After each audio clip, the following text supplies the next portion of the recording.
It's part 3 of The Hitch-hiker, Fork in the Road.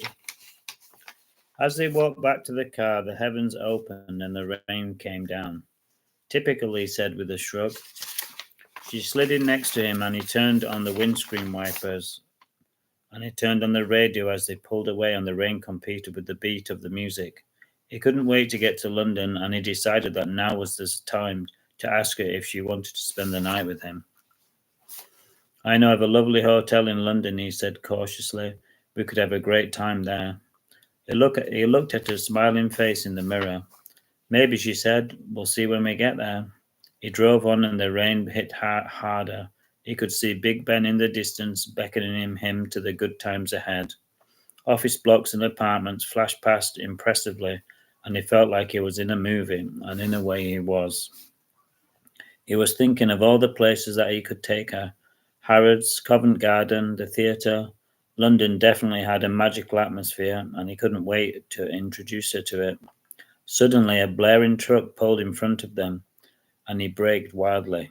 Fuck, he shouted.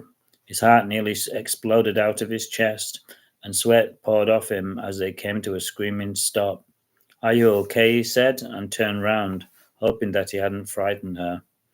She wasn't there. There was no one there, only a red leather seat. He tried to rationalize things.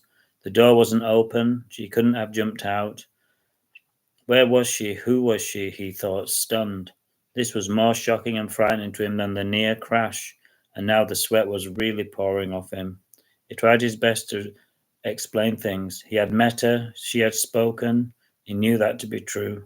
There was only one explanation available to him, and one which he found hard to believe or accept.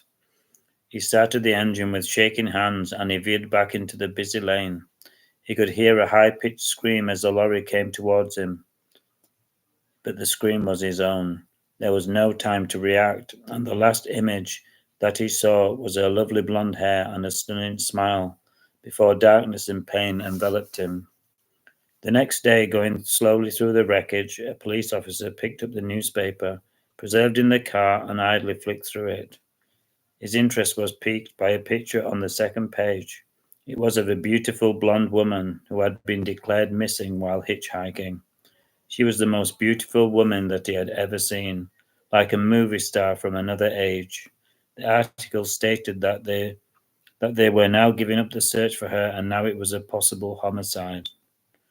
Damn shame, he said, and he threw the old newspaper in the bin and continued with the job in hand.